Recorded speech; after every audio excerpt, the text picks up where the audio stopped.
Assalamu alaykum hammaga, YouTube kanalini ko'ruvchilar. Men yana sizlar bilan efirga chiqdik. Bugun men sizlarga mana gullarga, xona gullariga aqpashshalar yog'sa qanday qilib ketkizsa bo'ladi deb savol berishgan ekan menga. Shuni men mana tushiryapman. Mayda mana barigida ko'rsanglar, mana yaqindan ko'rsat, pashshalar yog'adi bu. Shira aralash yog'adi. Yozning kuni badringlarga, pomidorlarga ham tushib ketadi. Shunaqalarga ham mana gul, xona gullariga ham shunaqa pashshalar tushib ketadi. Shularga men sizlarga hozir uy sharoitida oson va qulay qanday qilib bu pashshalarni ketkizishni o'rgatmoqchiman.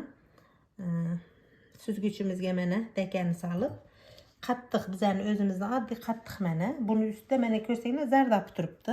Mana shu zardobini suzamiz. Qattiqni sal achitsanglar zardobi chiqadi mana. Mana zardobini oldim. Men shu zardobi bilan men vatniy disklarni ho'llab pashshalarni artaman.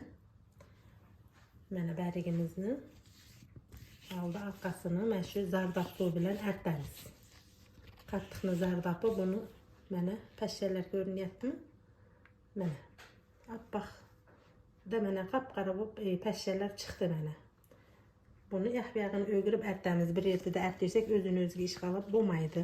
Ham desa bumuz bariklarga kalsiyum beradi. Buni orqasini ham обязательно artish kerak mana. Barikning orqasini ham обязательно artish kerak. Barikning orqasida pashshasi ko'proq bo'ladi. Ustiga qaraganda orqasida ko'proq bo'ladi. Shuning uchun hamma yog'ini yaxshilab artib chiqish kerak.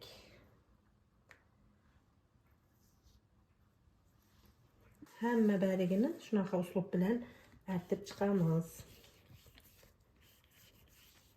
Bu gulimizga ham desa oziqa bo'ladi, kalsiy. Juda ham yaxshi yordam beradi o'sishiga ham. Mana shunaqa uslub bilan hamma gullarimizni artib chiqsak bo'ladi. Xona gullarini mana shunaqa qilib, buni tanasini ham artish kerak mana, tanasida ham bo'ladi. Tanasiga ham yopishadi. Tanasini ham yaxshilab artib olish kerak. Gulimizni go'ngiga iloj bo'lsa tushirmaganimiz yaxshi. Go'ngdan yana tirilib chiqib ketaveradi echonson bu oqpashshalar. Shuning uchun tutini tepaga qaratib artib olamiz.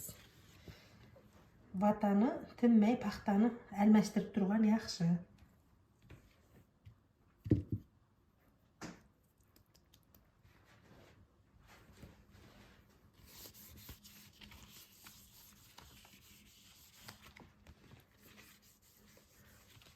Oldi orqasini artishi shart. Oldini artib, orqasini artmasanglar, unda yana qolib ketadi. Mana pastdan tepaga qarab artib chiqamiz.